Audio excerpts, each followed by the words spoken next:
Mes chers frères et sœurs, nous allons passer à la parole de Dieu.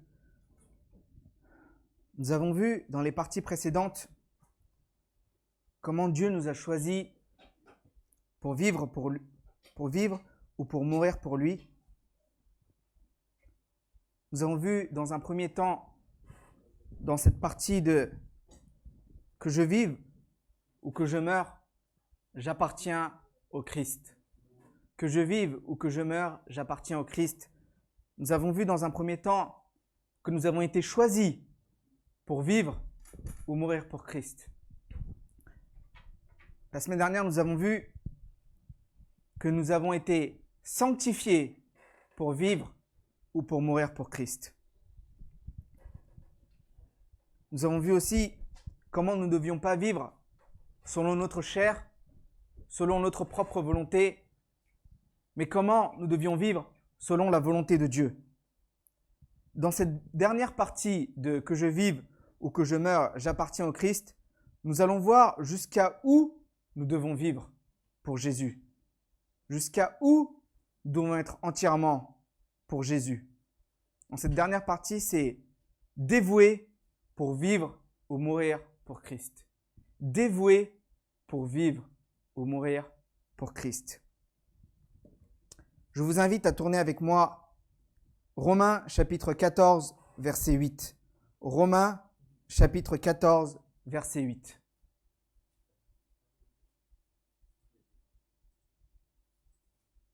Ce verset qu'on médite depuis 3 semaines, dans laquelle nous avons vu 3 différentes parties, d'être choisi, d'être sanctifié et aujourd'hui d'être complètement dévoué.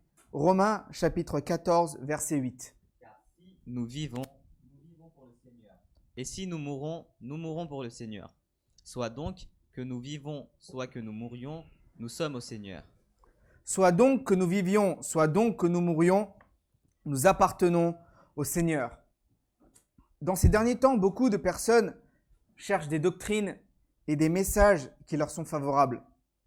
C'est ce que Paul écrit dans la lettre de Timothée. Il dit, Timothée, dans les derniers temps, les gens se détourneront de la vraie vérité. Ils chercheront des messages qui réconfortent leur cœur. Ils chercheront des messages et des doctrines qui plaisent à leur cœur. Quels sont ces types de messages? Il y a des gens, des personnes qui cherchent des messages de bénédiction seulement. Dieu vous donne des bénédictions. N'ayez pas peur. Dieu n'accorde pas de souffrance ou de persécution pour ses enfants. Il ne vous fera pas passer par des persécutions et des souffrances. Il vous accorde que des bénédictions et que des bienfaits. Il vous rendra riche. Voici des types de messages qui sont donnés. Des choses qu'il leur dit aussi.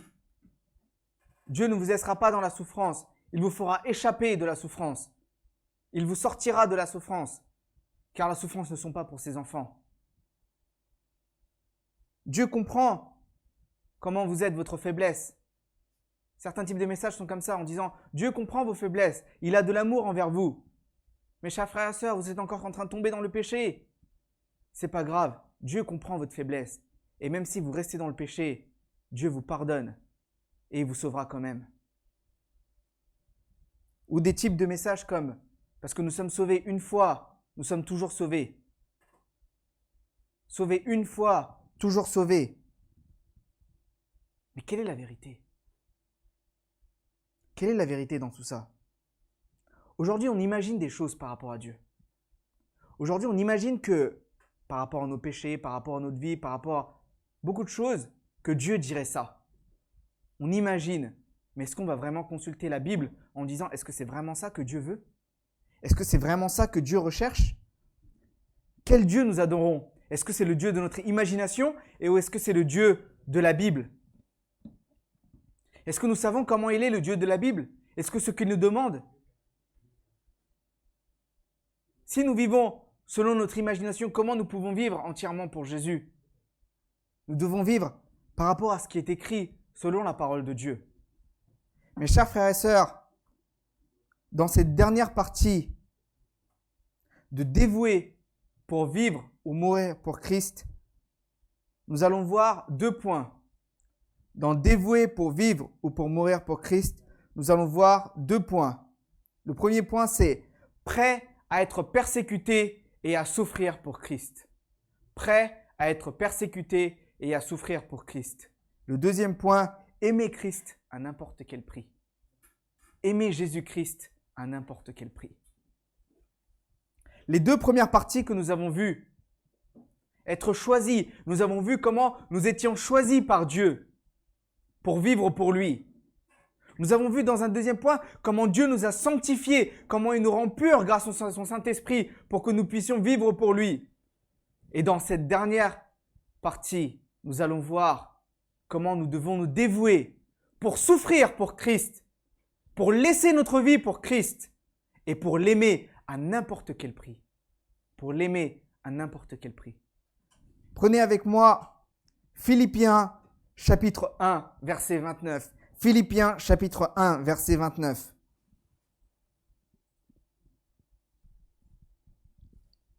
Et cela de la part de Dieu, car il vous a été fait la grâce par rapport à Christ, non seulement de croire en lui, mais encore de souffrir pour lui.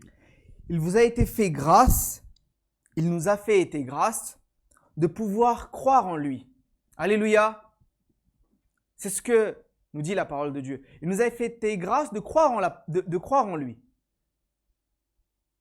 Par son sacrifice, nous croyons, nous avons la foi quand nous mettons la foi dans le Seigneur Jésus-Christ que nous sommes sauvés.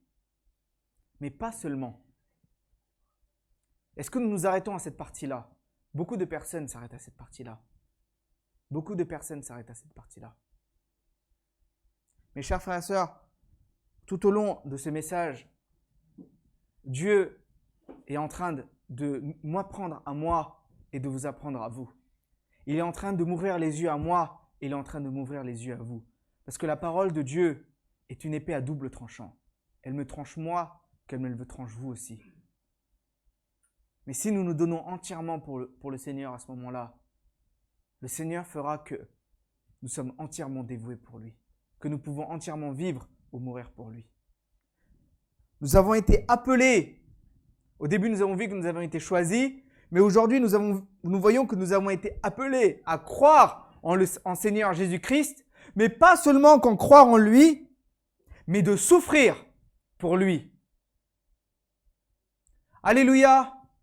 De souffrir pour lui, pour son nom.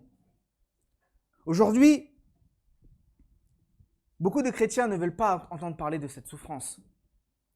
Ils sont là dans leur confort. Ils ne veulent pas entendre parler des persécutions. Parce que quand on dit les souffrances, les persécutions, tout cela, c'est des choses qu'on ne veut pas entendre. C'est des choses qui font mal. Et c'est des choses qu'on ne veut pas, dans lesquelles on ne veut pas aller. Mais vous savez ce que Jésus nous a dit? En Jean chapitre 16, verset 33. Jean chapitre 16, verset 33. Je vous ai dit ces choses, lisez avec moi, je vous ai dit ces choses afin que vous ayez la paix en moi. Vous aurez des tribulations dans le monde, mais prenez courage car j'ai vaincu le monde. Vous aurez des tribulations dans le monde. Ici, c'est une certitude que le Seigneur Jésus nous donne.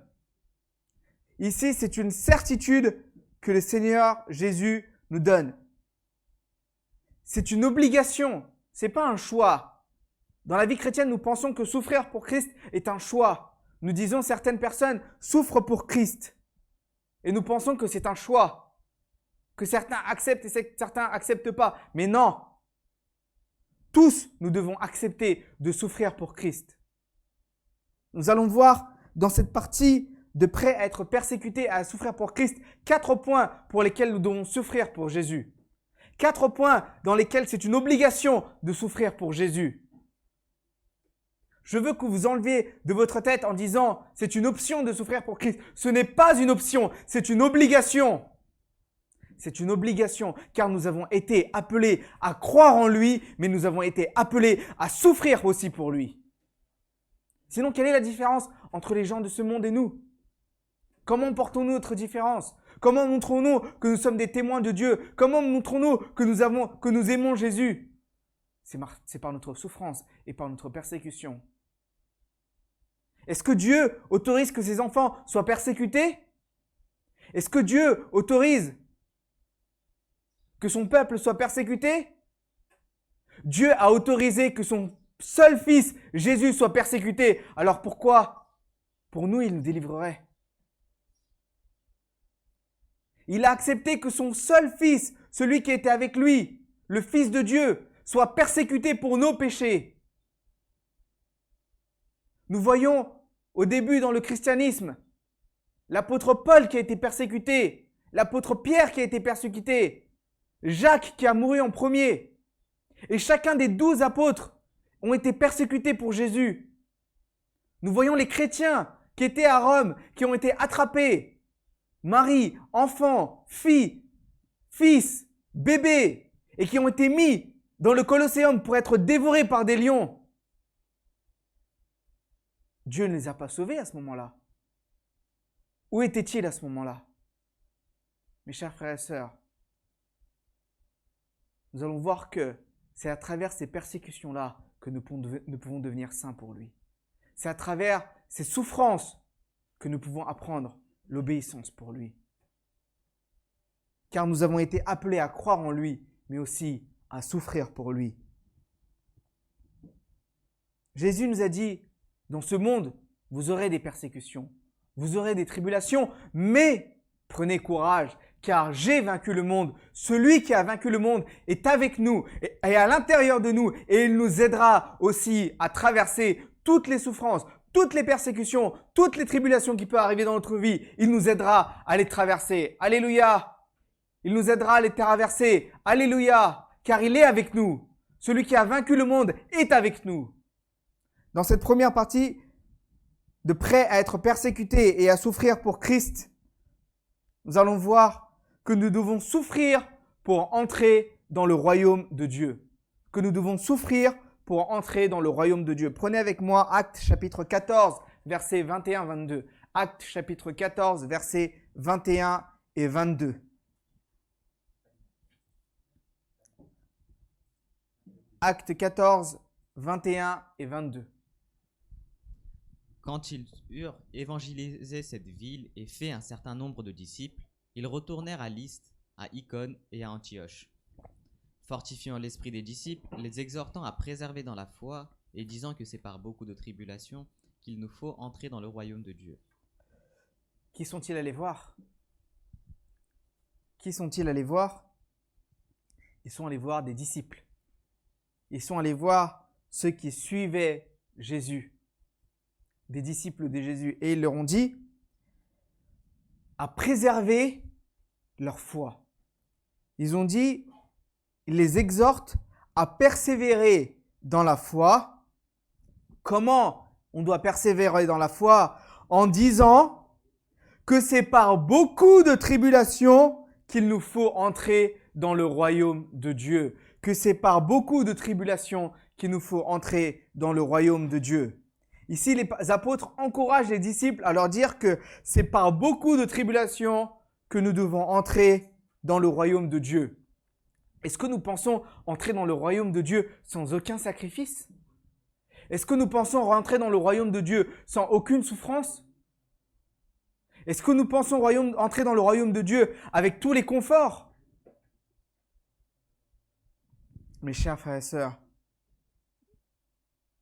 les apôtres et les disciples à ce moment-là ont dû souffrir énormément pour rentrer dans le royaume de Dieu.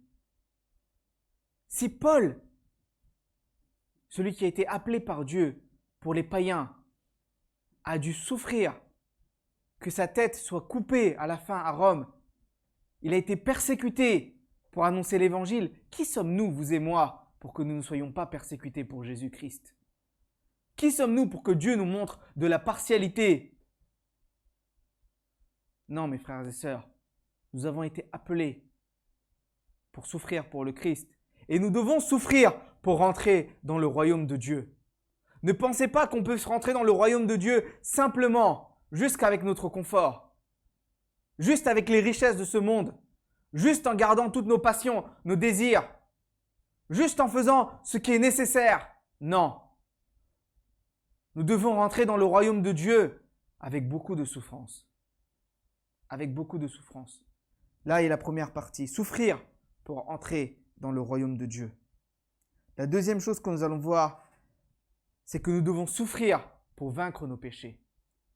Nous devons souffrir pour vaincre nos péchés. Dans la partie précédente de sanctifier pour vivre ou pour mourir pour Christ, nous avons vu que nous ne devions pas vivre selon notre chair, mais que nous devions vivre selon l'esprit. Et nous avons vu que nous devions crucifier les désirs de notre chair pour pouvoir obéir à l'esprit. Et nous avons vu que cette crucifixion faisait mal. Quand nous sommes tentés, que nous ne voulons pas tomber dans le péché, que quand nous résistons, à ce moment-là, nous avons peut-être de la pression mentalement, nous avons de la pression dans notre corps pour pouvoir tomber dans le péché. Quand quelqu'un à ce moment-là arrive et nous met en colère, on veut à ce moment-là se mettre en colère contre lui, lancer toute notre colère contre lui, mais on doit persévérer, on doit rester patient, on doit se contrôler. Et le Saint-Esprit nous aide à se contrôler à ce moment-là. Mais imaginez toute la souffrance que nous avons dans ce corps. Prenez avec moi 1 Pierre chapitre 4 verset 1. 1 Pierre 4, 1. Ainsi donc, Christ ayant souffert dans la chair, vous aussi, armez-vous de la même pensée, car celui qui a souffert dans la chair en a fini avec le péché. Ainsi donc, mes chers frères et sœurs, Christ ayant souffert dans la chair, notre Seigneur Jésus-Christ, il a souffert dans la chair, vous aussi, nous aussi, ayons la même pensée que lui. C'est-à-dire que, ayons la même pensée que nous devons souffrir dans la chair. Car celui qui a souffert dans la chair a fini avec le péché. Et on voit dans le verset 2, afin de vivre non plus selon ses convoitises à lui, mais selon la volonté de Dieu pendant le temps qui lui reste à vivre. Mes chers frères et sœurs, ici, nous avons été appelés à avoir les mêmes pensées que Jésus. Nous devons avoir les mêmes pensées que Jésus. Vous voulez être délivré du péché? Vous voulez vaincre le péché? Nous voulons avoir la victoire sur le péché. Mais pour cela, nous devons souffrir dans notre corps. Pour cela, nous devons persévérer dans les tentations que nous avons. Ça peut apporter de la souffrance. Ça peut apporter des douleurs. Mais c'est marqué dans Jacques chapitre 1, verset 12. Heureux l'homme qui supporte patiemment la tentation. Heureux l'homme qui supporte patiemment la tentation. Vous êtes tenté, supportez-la patiemment. Vous avez des épreuves, supportez-les patiemment. On vous met en colère, supportez-les patiemment. Vous êtes tenté à aller sur un site mauvais, sur un site porno ou sur un mauvais site, supportez-les patiemment, ne tombez pas. Vous êtes tenté à regarder quelqu'un avec un mauvais œil, supportez-les patiemment. Vous êtes tenté à posséder quelque chose qu'une autre personne a, supportez-les patiemment. Vous êtes tenté de désobéir, supportez patiemment. Persévérez. À ce moment-là, quand vous persévérez, après avoir été éprouvé, vous recevrez la couronne de vie que le Seigneur a promis à ceux qui l'aiment. Alléluia! Alléluia! Il a promis cette couronne à ceux qui lui obéissent, à ceux qui l'aiment. Car patiemment, ils ont persévéré dans la tentation. Si nous pensons que nous pouvons être libres des tentations sans avoir souffrir à notre corps, ce n'est pas possible. Plusieurs années, j'ai pensé que je n'ai pas aimé la souffrance. Plusieurs années, je me suis dit, quand les souffrances arrivaient, j'avais du mal à résister et je tombais dans le péché. Et je me suis dit, mais pourquoi j'ai ces souffrances-là? Pourquoi j'ai cette pression dans cette tête? Pourquoi j'ai cette pression dans tout mon corps? Quand quelqu'un venait me dire quelque chose qui me heurtait, à ce moment-là, je ne pouvais pas me contrôler et je me mettais en colère. Pourquoi ça se passe comme ça? Et Dieu m'a donné la délivrance. Il m'a sanctifié à travers le Saint-Esprit. Seigneur, Je veux plus vivre selon mes convoitises à moi, mais je veux vivre pour ta volonté à toi. À ce moment-là, Dieu m'a dit une chose. Es-tu prêt à souffrir pour moi? Es-tu prêt à souffrir pour moi? Car ceux qui ont souffert dans la chair en ont fini avec le péché. Parce que ceux qui souffrent dans la chair, c'est ceux qui ne veulent pas faire la volonté, leur propre volonté à eux, mais c'est ceux qui veulent faire la volonté de Dieu. Mes chers frères et sœurs, je vous invite, même si c'est dur, même si c'est très dur, je vous invite à souffrir et à persévérer dans les tentations. À ce moment-là, quand vous aurez persévéré dans les tentations, le Saint-Esprit vous donnera la force pour que vous soyez libérés et Dieu vous donnera la couronne de vie parce qu'il vous aime. Amen. Nous avons vu dans un deuxième point, souffrir pour vaincre le péché. Nous voyons dans un troisième point, souffrir pour obéir à Dieu. Souffrir pour obéir à Dieu. Nous voyons dans Hébreux chapitre 12, verset 11. Hébreux chapitre 12, verset 11, je vais vous le lire. Dieu nous châtie pour notre bien, afin que nous participions à la sainteté. Il est vrai que tout châtiment semble d'abord un sujet de tristesse et non de joie, mais il produit plus tard, pour ceux qui ont ainsi exercé, pour ceux qui se sont ainsi entraînés, un fruit paisible de justice. Nous voyons que Dieu nous discipline. Pourquoi faire? Dieu nous discipline parce que nous sommes ses enfants. Et il nous discipline parce que pour que nous devenions saints. À chaque fois, nous devons voir par rapport à l'exemple de Jésus-Christ. Nous avons vu la dernière fois comment Jésus-Christ a été sauvé des péchés. Nous avons vu que c'est par des grands cris et des pleurs qu'il priait à Dieu. Et à ce moment-là, Dieu l'a délivré des péchés. Mais ce verset ne s'arrête pas là. Aujourd'hui, nous allons voir la deuxième partie de ce verset. Dans Hébreux chapitre 5, verset 8.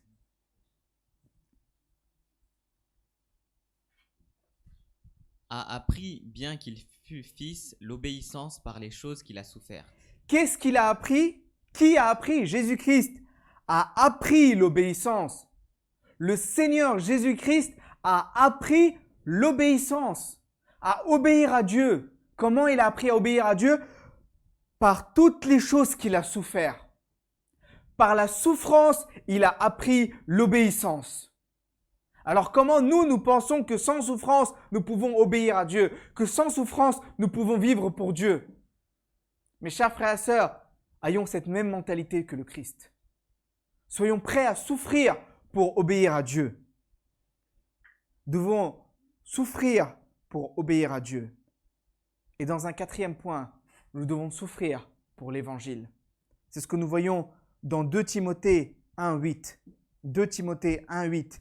N'aie donc point honte du témoignage à rendre à notre Seigneur, ni de moi, son prisonnier, mais souffre avec moi, Timothée. Souffre avec moi pour l'Évangile par la puissance de Dieu. Car il le réécrit dans 2 Timothée 3,12. Or, tous ceux qui veulent vivre pieusement en Jésus-Christ,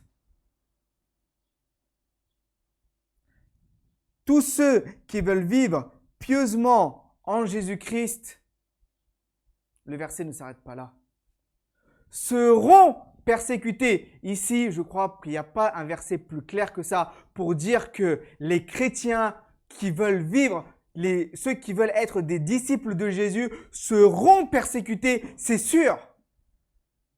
Ceux qui veulent vivre en Jésus seront persécutés. Si vous voulez vivre pour Jésus, vous serez persécutés. Si nous voulons vivre en tant que témoins de Dieu dans notre maison, nous serons persécutés. Si nous voulons vivre en tant que témoins de Dieu, que ce soit à l'école, que ce soit dans notre travail, nous aurons des persécutions. Que ce soit à l'église aussi, nous aurons peut-être certaines persécutions. Et jusqu'à la fin du monde, nous aurons ces persécutions-là. Car nous sommes des témoins de Dieu. Car nous avons été appelés pour souffrir pour lui.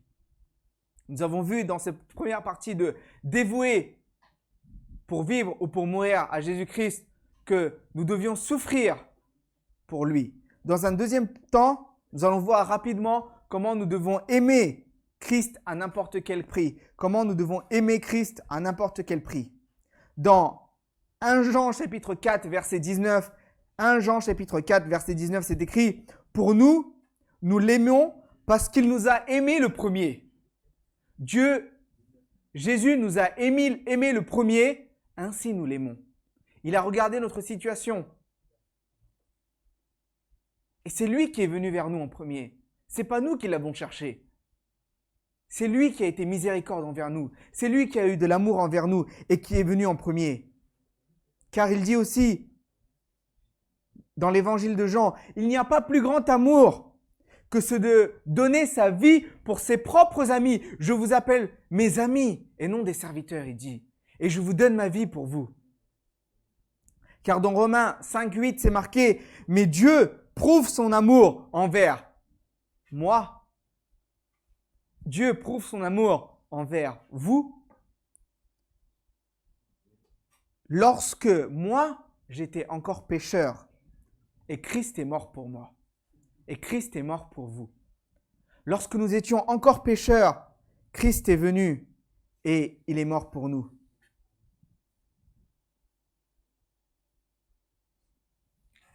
Beaucoup de fois, nous avons du mal à comprendre l'amour de Dieu. On ne sait pas des fois comment on peut vivre pour Dieu. On a la volonté, on veut vivre pour Dieu, on veut faire des choses pour Dieu. On veut aimer Dieu. On veut se donner pour le ministère pour Dieu. Ce sont tous des bonnes intentions. Mais des fois, quand on retombe, etc., on se dit, mais Seigneur, est-ce que je t'aime vraiment? Pourquoi je continue à faire le péché? Prenez avec moi Luc chapitre 7, verset 47. Luc chapitre 7, verset 47.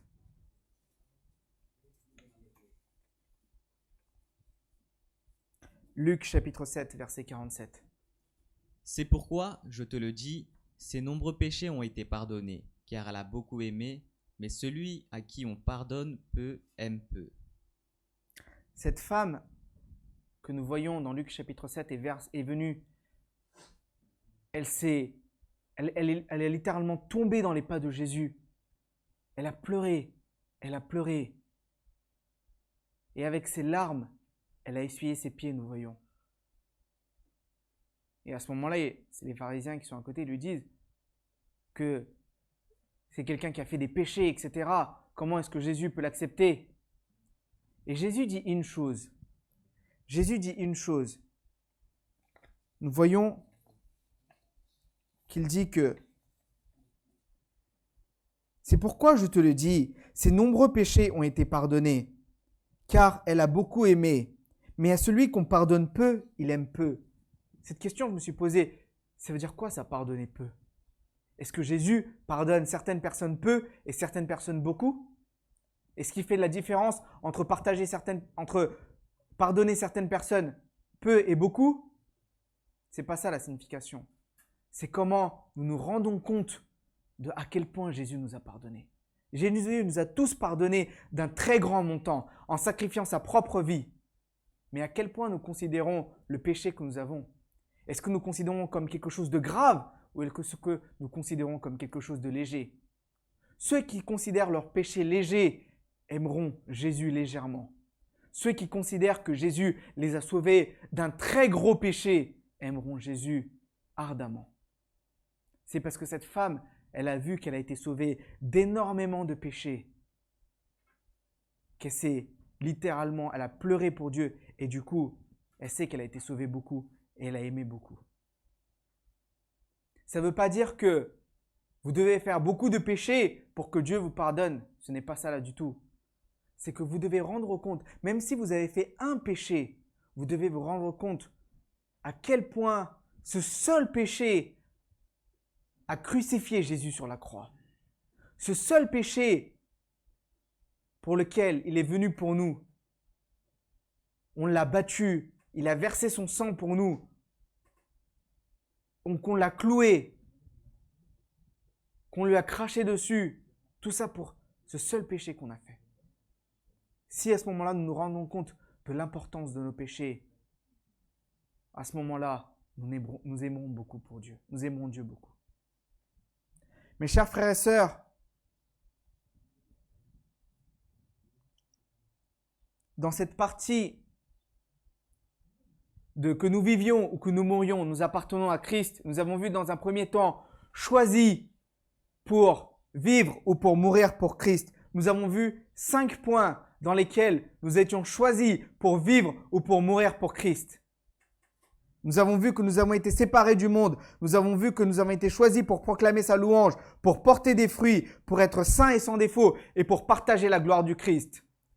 Que nous avons été choisis pour vivre ou pour mourir pour Christ. Dans cette deuxième partie, nous avons vu que nous avons été sanctifiés pour plus vivre selon notre chair, mais pour vivre selon l'esprit. Et dans cette troisième partie, nous voyons que nous devons nous dévouer à souffrir pour Christ et à aimer Christ à n'importe quel prix. Ces 3 messages ont un seul but. Ces 3 messages ont un seul but. 1 Jean chapitre 3, verset 16. 1 Jean chapitre 3, verset 16. Nous avons connu l'amour parce qu'il a donné sa vie pour nous. Nous avons connu l'amour parce que Jésus a donné sa vie pour nous. Nous aussi, nous devons donner notre vie pour nos frères.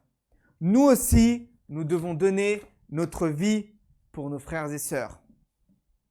Mes chers frères et sœurs, pourquoi nous avons été choisis pour donner notre vie pour nos frères et sœurs? Pourquoi nous avons été sanctifiés pour donner notre vie pour nos frères et sœurs? Pourquoi nous sommes dévoués pour donner notre vie pour nos frères et sœurs?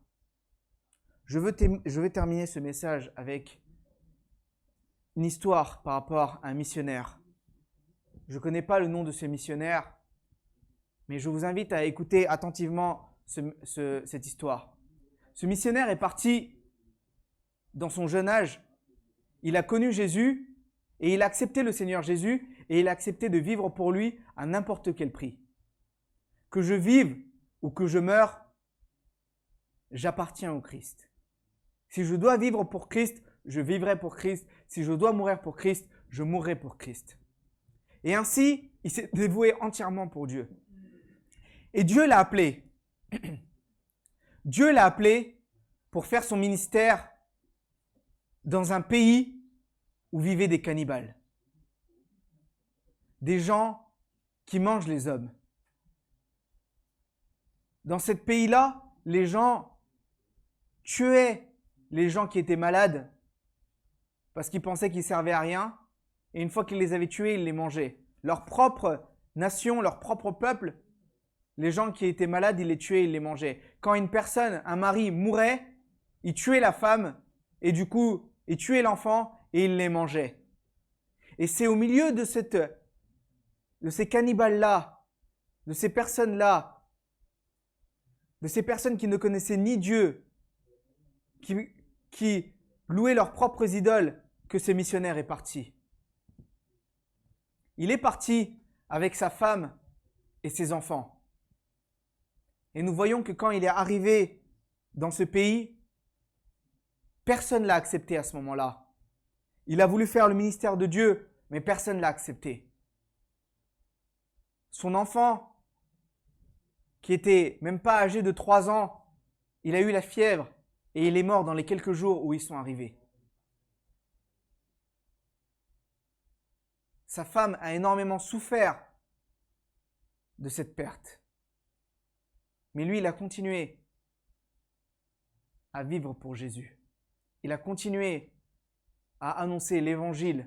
Il a appris leur langue. Il a appris comment parler comme les gens qui étaient là-bas. Et il leur a commencé à parler comme Jésus. Il leur a commencé à dire que Jésus les pardonnait de leurs péchés. Ce missionnaire, il les a aidés dans tous les moments de leur vie, que ce soit pour trouver de l'eau, que ce soit pour manger, que quand du coup ils avaient des maladies, etc., il les partait et il a donné sa vie pour eux et il les a aidés. Quelques années après, sa femme a eu la fièvre jaune et elle est morte aussi. Quand le fils du missionnaire est mort, ils l'ont enterré, les cannibales sont arrivés, ils l'ont déterré et ils l'ont mangé. Quand la femme du missionnaire est morte, le missionnaire les a enterrés Mais les cannibales sont arrivés la nuit. Ils ont déterré le corps et ils ont mangé sa femme. C'est avec dure épreuve, c'est avec souffrance, c'est avec des persécutions qu'il a vécu pour Jésus. Il savait qu'il a été choisi pour faire ce ministère-là. Il savait qu'il avait été purifié pour faire ce ministère-là. Et il était dévoué entièrement pour Jésus, pour aider son prochain. Quand il est arrivé, il n'y avait aucune personne qui ne croyait en Jésus. Il n'y avait aucun chrétien dans ces îles. Et il a fait son ministère. Et pas une seule personne n'a été sauvée lorsqu'il était vivant. À chaque fois, il annonçait la parole de Dieu, mais le cœur des gens était dur et il ne changeait pas. Le cœur des autorités, des chefs était dur et il lui apportait des persécutions. Il lui volait des fois ses vêtements, etc. Il le mettait dans des situations douloureuses. Et quelques années plus tard, ce missionnaire a aussi eu une maladie et il est aussi mort. Il a donné sa vie pour eux, pour ces cannibales. Il a donné sa vie en les servant. Il a donné sa vie comme Jésus, en les aimant.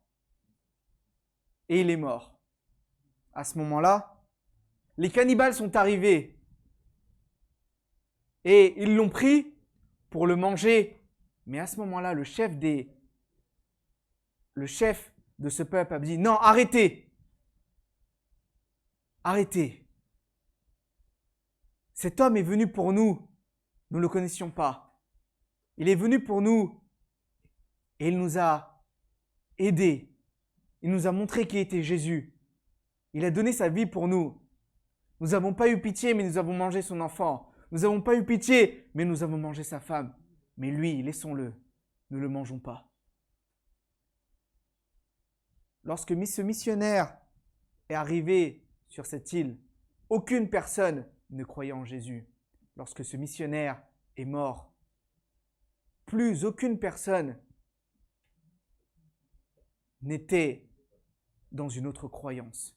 Toutes les personnes ont été sauvées pour devenir des enfants de Dieu. Toutes les personnes ont cru en Jésus. Quand ce missionnaire est arrivé, aucune personne ne croyait en Jésus. Mais quand ce missionnaire est mort, toutes les personnes de l'île, il n'y avait pas une seule personne qui ne croyait pas en Jésus. Alléluia! Alléluia!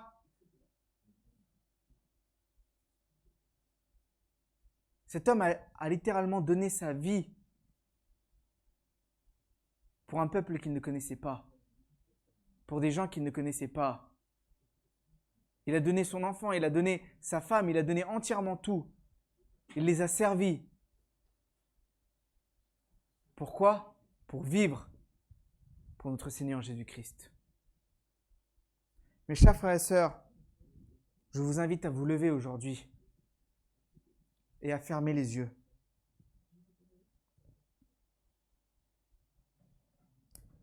Nous avons vu dans ces diverses parties que nous avons été choisis pour vivre pour Dieu, que nous avons été choisis pour vivre ou pour mourir pour Jésus. Nous avons vu que nous avons été sanctifiés par le Saint-Esprit pour vivre ou pour mourir pour Jésus. Nous avons vu à la fin que nous devons être dévoués pour vivre ou pour mourir pour Jésus. Nous avons vu la vie de ce missionnaire pour lequel il a entièrement donné sa vie pour Jésus pour être sauvé.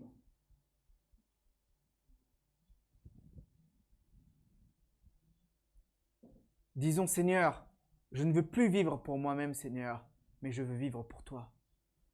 Je ne veux plus vivre selon mes désirs à moi, Seigneur, mais je veux vivre pour toi. Que je vive, Seigneur, ou que je meure. Si je dois vivre pour toi, je vivrai pour toi. Si je dois mourir pour toi, je mourrai pour toi. Et j'appartiens à toi, Seigneur.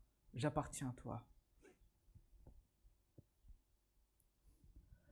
Entre tes mains, j'abandonne tout ce que j'appelle mien. Entre tes mains, j'abandonne tout ce que j'appelle mien. Oh, ne permets à personne, Seigneur, d'en reprendre rien. Oui, prends tout, Seigneur. Oui, prends tout, Seigneur. Oui, prends tout, Seigneur. Oui, prends tout, Seigneur. Entre tes mains, j'abandonne tout avec bonheur. Entre tes mains, j'abandonne tout avec bonheur. Je n'ai pas peur de te suivre sur le chemin de la croix. Disez avec moi, je n'ai pas peur de te suivre sur le chemin de la croix. C'est pour toi que je veux vivre, oui, je connais et j'aime ta voix. Je n'ai pas peur de te suivre sur le chemin de la croix. C'est pour toi que je veux vivre, je connais et j'aime ta voix. Oui, prends tout, Seigneur. Oui, prends tout, Seigneur. Oui, prends tout, Seigneur. Oui, prends tout, Seigneur. Entre tes mains, j'abandonne tout avec bonheur. Entre tes mains, j'abandonne tout avec bonheur. Seigneur, nous abandonnons tout ce qui est à nous entre tes mains, Seigneur, avec bonheur. Que je vive ou que je meure, j'appartiens à toi, Seigneur. J'appartiens seulement à toi, Seigneur Jésus. Au nom de notre Seigneur Jésus-Christ. Amen. Que la paix de notre Père, la grâce de notre Seigneur Jésus et la communion du Saint-Esprit soient avec nous aujourd'hui et jusqu'à ce que notre Seigneur Jésus-Christ revienne. Disons-le ensemble. Maranatha, viens Seigneur Jésus. Maranatha, viens Seigneur Jésus. Maranatha, viens Seigneur Jésus. Mes chers frères et sœurs, vivez pour le Seigneur Jésus, car vous lui appartenez. Que Dieu vous bénisse. Passez un bon dimanche. Amen.